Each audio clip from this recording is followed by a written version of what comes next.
So guys, आज से मैं इस चैनल पर शॉर्ट डोमेन सीरीज को स्टार्ट करने जा रहा हूँ, जिसमें 10 लेजेंडरी सोर्ड्स और एक लड़के लू यांग की कहानी दिखाई गई है, जो फेंग फैमिली का एक राजकुमार था। पर उसकी मां के मरने के बाद उसे अपने ही परिवार में एक नौकर बना दिया गया, लेकिन वहाँ ट्रेनिंग करेगा और उन लोगों से बदला लेगा जिन्होंने उसकी मॉम के साथ बुरा बर्ताव किया था। उम्मीद करता हूँ कि आपको ये सीरीज बहुत पसंद आएगी। इस सीरीज के डेली एपिसोड आएंगे, इसीलिए आप इस चैनल को सब्सक्राइब कर लेना। इस कहानी की शुरुआत में हमें एक नरेशन वॉइस बताती है कि सॉर्ड डोमेन की धरती में सॉर्ड एनर्जी पूरी दुनिया में फैली हुई है, जिस वजह से इस जगह को सॉर्ड्समैन की जन्नत भी कहा जाता है। इस कॉन्टिनेंट में 7 सॉर्ड रियल्म है, जिनके नाम sword mind, sword body, sword soul, sword palace, sword wheel, sword art और सॉर्ड डोमेन है। मार्शल आर्टिस्ट जो सॉर्ड आर्ट की प्रैक्टिस करते हैं वो सॉर्ड रियल्म के सभी 7 रियल्म को पार करके इमोर्टल बन सकते हैं। इस सॉर्ड डोमेन की दुनिया में 10 लेजेंडरी सॉर्ड मौजूद है, जिनके नाम rainbow, Tao Shen, ice frost,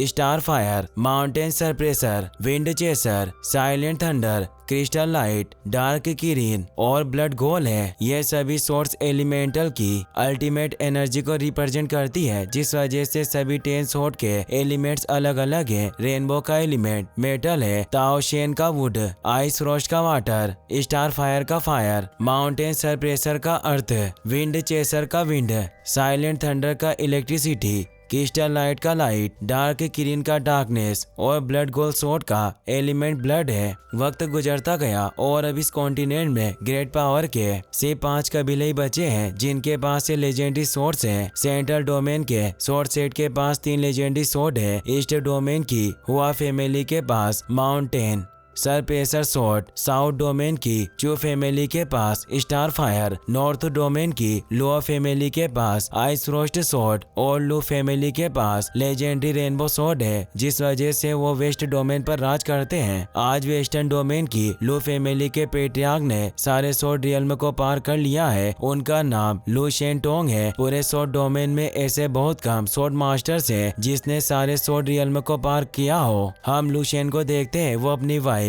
Feng किंगशी को याद करते हुए कहता है कि क्या तुम ठीक हो? 18 साल कैसे निकल गए, मुझे पता ही नहीं चला। अब तो हमारा बेटा काफी बड़ा और जवान हो गया होगा। लू फैमिली का मेंबर लू सिमिंग वहाँ आता है। लू शेन उसे कहता है कि मेरे पास तुम्हारे लिए एक मिशन है। मैं चाहता हूँ कि तुम नॉर्थ डोमेन की हेशान सिटी में फेंग फैमिली के पास जाओ। वहाँ जाकर फेंग किंगशी नाम की औरत को ढूंढो। जब वो तुम्हें मिल जाए तो उसे और उसके बच्चे को हमारी ज्वांतियान सिटी में लेकर आओ। ये सुनकर सिमिंग किसी सोच में पड़ जाता है। लू शेन उसे कहता है कि तुम्हें ज्यादा सोचने की जरूरत नहीं है। फेंग किंगशी मेरी वाइफ है और उसका बेटा मेरा खून है, इसीलिए उन दोनों को सुरक्षित यहाँ वापस लेकर आओ, भले ही इसमें तुम्हारी जान क्यों न चली जाए। लू शेन सिमिंग को एक जेट पेंडेंट देता है। वो कहता है कि जब तुम उसे ये पेंडेंट दिखाओगे तभी वो तुम्हारे ऊपर भरोसा करेगी। फिर हम हेशान सिटी में लू यांग को देखते हैं, जो फेंग किंगशी और लू शेन का बेटा होता है। वो वहाँ झाड़ू लगा रहा था। वहाँ एक मास्टर कुछ स्टूडेंट्स को सोर्ड्स के बारे में बता रहा था। उन्हें देखकर लू यांग को अपने बचपन की याद आती है। वो खेलने के लिए कुछ लोगों के पास जाता है, पर वो उसकी तरफ देखते भी नहीं, जिससे लू यांग उदास हो जाता है और रोने लगता है। वो अपनी मॉम किंगशी के पास जाता है। वो पूछता है कि मेरा सरनेम फेंग की जगह लू क्यों है। ये कहते ही लू यांग बेहोश हो जाता है। किंगशी उसे रूम में लेकर जाती है। डॉक्टर ने उसका इलाज किया, पर फिर भी उसे होश नहीं आता। किंगशी से दुखी हुई रोने लगती है। किंगशी के डैड फेंग सी युआन कहते हैं कि तुम फिक्र मत करो, लू यांग को ठीक करने के लिए मैं डेविल मिस्ट फॉरेस्ट में जाकर इसके लिए मेडिसिन ढूंढ कर लाऊंगा। किंगशी कहती है कि आप फेंग फैमिली के लीडर हैं, अगर आप इस तरह चले गए तो हमारी फैमिली का क्या होगा। सी युआन कहते हैं कि मुझे अपने पोते से ज्यादा लीडर की पोजीशन प्यारी नहीं है, मैं अपने पोते को बचाने की पूरी कोशिश करूंगा। किंगशी उन्हें रोकने की कोशिश करती है, पर वो उसकी बात नहीं सुनते और वहाँ से चले जाते हैं। सी युआन समर सीजन में मेडिसिन ढूंढने के लिए गए थे। उनके जाने के बाद ऑटम और विंटर सीजन निकल जाता है, मगर वापस लौट कर नहीं आते। लू यांग अभी भी बेहोश था। विंटर में एक दिन किंगशी को चक्कर आने लगते हैं और उनकी डेथ हो जाती है। कुछ दिनों के बाद लू यांग को होश आता है। उसके पास फेंग किंग लियो आते हैं, जो उसे होश में देखकर बहुत खुश होते हैं। वो उसके अंकल थे। लू यांग उनसे अपनी मॉम के बारे में पूछता है। वो उसे हक करके किंगशी की डेथ के बारे बारे में बताते हैं। लू यांग दौड़कर अपनी मोम के मेमोरियल के पास जाता है। वो उस मेमोरियल को देखकर जोर जोर से रोने लगता है। सी युआन अभी तक वापस नहीं आए थे। इसका फायदा उठाकर फेंग किंग होंग ने फेंग फैमिली के पेट्रिया की पोजीशन को हड़प लिया था।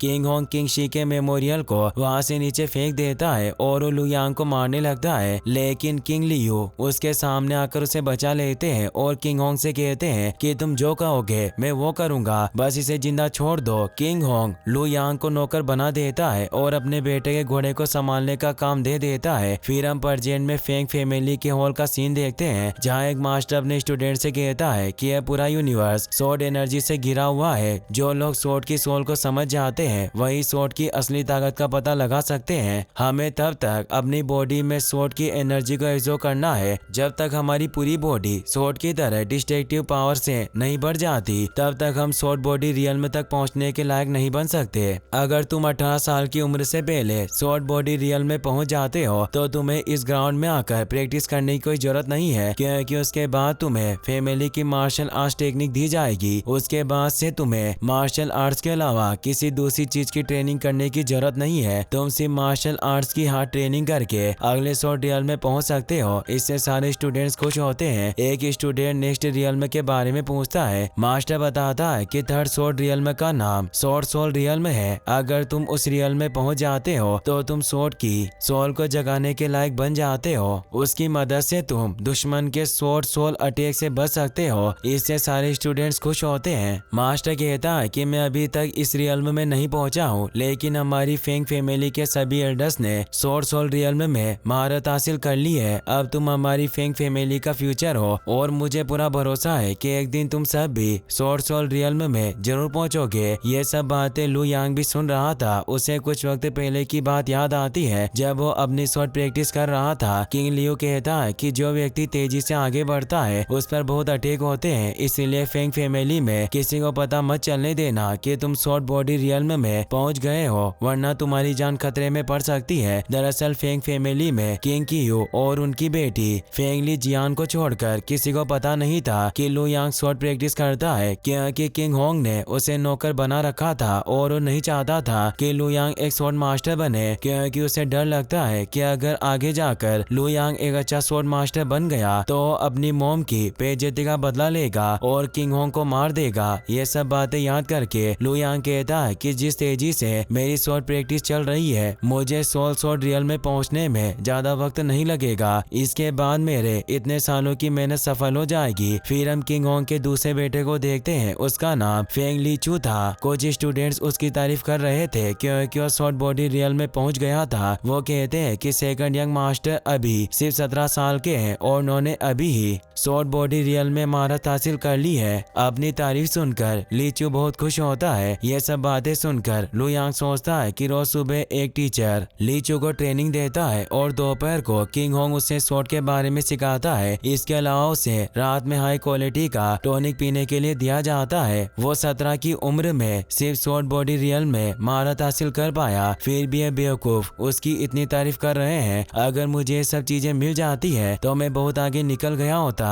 लू यांग ये सब बातें सोच रहा था, तभी लीचू पीछे से आकर लू यांग को वीप से मारने लगता है, मगर लू यांग साइड में होकर बच जाता है। लीचू कहता है कि आजकल तुम्हारी हिम्मत काफी बढ़ गई है। मैंने शॉर्ट बॉडी रियल में महारत हासिल कर ली है और सब लोग मुझे बधाई दे रहे हैं, लेकिन मुझे लगता है कि तुम मेरी कामयाबी से खुश नहीं हो, क्योंकि बस तुमने ही मुझे बधाई नहीं दी और मेरी तारीफ नहीं करी। क्या तुम्हें मेरे शॉर्ट बॉडी रियल में जाने से कोई प्रॉब्लम है? वो लू यांग को वीप से मारता है। उसके बाद लीचू हॉर्स कार्ड में बैठ जाता है। लू यांग को उस पर बहुत गुस्सा आता है, पर वो उसका कुछ नहीं कर सकता था क्योंकि किंग होंग का बेटा था। लू यांग उसे शॉर्ट बॉडी रियल में पर पहुंचने के लिए बधाई देता है। लीचू कहता है कि मार खाने के बाद तुम्हारी अगले ठिकाने आई है, अब मुझे जल्दी से ड्रैगन वैली ले चलो, क्योंकि अब मैं शॉर्ट बॉडी रियल का मार्शल आर्टिस्ट हूँ, इसीलिए मैं दूसरे मार्शल आर्टिस्ट के साथ प्रैक्टिस करूंगा। लू यांग हॉर्स कार्ड को चलाकर ड्रैगन वैली ले जाता है। वहाँ एक नौकर लू यांग से कहता है कि अब तुम्हारी जिंदगी और ज्यादा मुश्किल होने वाली है, क्योंकि लीचू शॉर्ट बॉडी रियल में पहुंच गया है, वो तुम्हें ज्यादा परेशान करेगा। दूसरा नौकर कहता है कि शॉर्ट बॉडी रियल में बॉडी की ताकत बहुत बढ़ जाती है। अब लीचू की पावर शॉर्ट माइंड रियल से बहुत ज्यादा बढ़ गई है। अगर अगर उसने अपनी पूरी ताकत से तुम्हें मारा तो एक दिन तुम्हारी मौत हो जाएगी। उसकी बातें सुनकर लू यांग सोचता है कि इन जैसे नॉर्मल लोग मेरे जैसे टैलेंटेड जीनियस का दिमाग नहीं पढ़ सकते हैं। उन्हें पता नहीं होता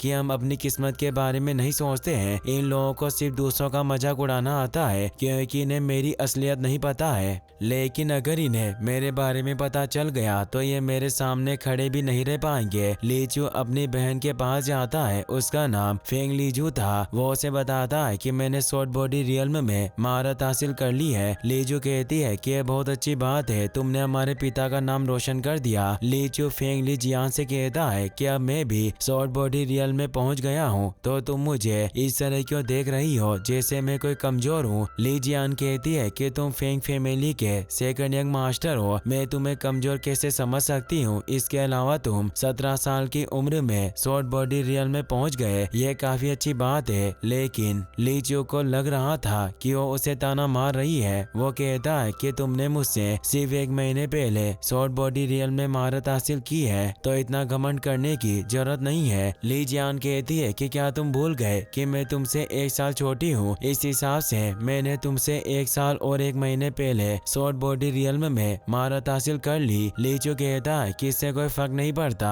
मार्शल आर्टिस्ट के लिए उनकी उम्र नहीं उनकी ताकत मायने रखती है, और अगर तुम्हें इतना ही अपनी पावर पर भरोसा है तो मुझसे फाइट करके देख लो। ली जियान फाइट करने के लिए तैयार हो जाती है। लीचू लीचू से कहती है कि ली जियान कमजोर नहीं है, इसीलिए संभल कर रहना। लीचू कहता है कि मेरे डैड ने खुद मुझे स्वॉर्ड आर्ट सिखाया है, तुम फिक्र मत करो, मैं उसे हरा दूंगा। दोनों फाइट के लिए अरीना में आ जाते हैं। लीचू अपनी शॉर्ट फोर्स से ली जियान पर अटैक करता है, वो उसके सारे अटैक से बच जाती है। इससे गुस्सा होकर लीचू डबल शॉर्ट स्किल से उस पर अटैक करता है, लेकिन ली जियान उस अटैक को भी आसानी से रोक देती है। दोनों फाइट करने लगते हैं। लीचू सोचता है कि आखिरकार ये क्या है, ये इतनी ज्यादा स्ट्रॉन्ग कैसे हो सकती है। ली जियान तेजी से उस पर अटैक करती है, जिससे लीचू के हाथ से स्वॉर्ड छूट जाती है। ली जियान अपनी स्वॉर्ड उस पर पॉइंट कर देती है। वो कहती है कि तुम्हें अभी बहुत कुछ सीखना बाकी है, इसीलिए पहले ट्रेनिंग करो और उसके बाद मुझसे फाइट करने आना। इससे लीचू को बहुत गुस्सा आता है। वो अपनी स्वॉर्ड लेकर लू यांग को मारने के लिए जाने लगता है, लेकिन ली जियान उसके सामने आ जाती है। वो कहती है कि तुम ये क्या कर रहे हो। लीचू कहता है कि मैं मानता हूँ कि इस वक्त मैं तुम्हें नहीं हरा सकता, लेकिन मैं लू यांग को आसानी से हरा सकता हूँ, इसीलिए मैं अपना गुस्सा उस पर निकालने जा रहा हूँ, क्योंकि उसने मुझे बधाई नहीं दी थी। अब मैं उसे शॉर्ट बॉडी रियल्म की असली पावर दिखाऊंगा। वैसे भी वो मेरा नौकर है और मैं उसके साथ कुछ भी कर सकता हूँ, उसकी जिंदगी से मुझे कोई फर्क नहीं पड़ता। इससे ली जियान को बहुत गुस्सा आता है। वो लीजू से कहती है कि तुम अपने भाई को रोक क्यों नहीं रही हो, वो उसे जान से मार देगा। लीजू कहती है कि लू यांग मेरे थर्ड ब्रदर का नौकर है, वो जो चाहे उसके साथ कर सकता है, मैं उसे नहीं रोक सकती। वो लीचू से कहती है कि तुम जो चाहे वो लू यांग के साथ कर सकते हो, लेकिन सिर्फ उसे जान से मत मारना, वरना मुसीबत में पड़ सकते हैं। लीचू कहता है कि तुम फिक्र मत करो, मैं उसे जान से नहीं मारूंगा, ज्यादा से ज्यादा मैं उसे अपंग बना दूंगा। लीचू उसे मारने के लिए जाने लगता है तो ली जियान लू यांग को वहाँ से भागने के लिए कहती है, लेकिन वहाँ से नहीं जाता। वो सोचता है कि मैं अपनी इस ताकत के साथ फेंग फैमिली का सामना नहीं कर सकता हूँ। अगर मैं यहाँ से भाग भी गया तो ये लोग मुझे ढूंढकर बहुत मारेंगे। वैसे भी मैं पहले से शॉर्ट बॉडी रियल्म में हूँ, मैं इस बेवकूफ के कुछ हमलों को सहन कर लेता हूँ, इसके अटैक से मुझे ज्यादा फर्क नहीं पड़ेगा। लीचू लू यांग को लात मारकर दूर गिरा देता है। यह देखकर दूसरे नौकर हंसने लगते हैं। लीचू ली जियान से कहता है कि ध्यान से इसकी तरफ देखो, तुमने मुझे कमजोर समझा, अब मैं इसे मारकर इस बात का बदला लूंगा। वो अपनी स्वॉर्ड एक्टिवेट करके लू यांग पर अटैक करता है, लेकिन वो लेटे लेटे ही उसके सारे अटैक से बच जाता है। इससे लीचू को बहुत गुस्सा आता है। वो कहता है कि तुम मेरे अटैक से बचने की कोशिश कर रहे हो, अब मैं तुम्हें जिंदा नहीं छोड़ूंगा।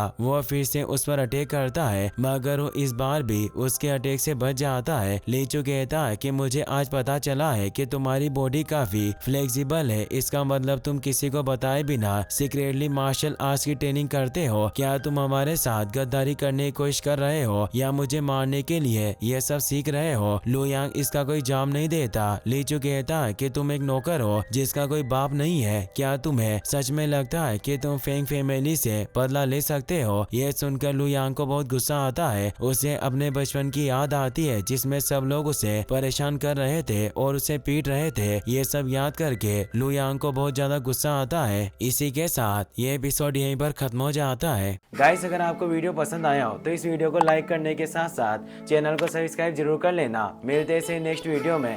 Thanks for watching.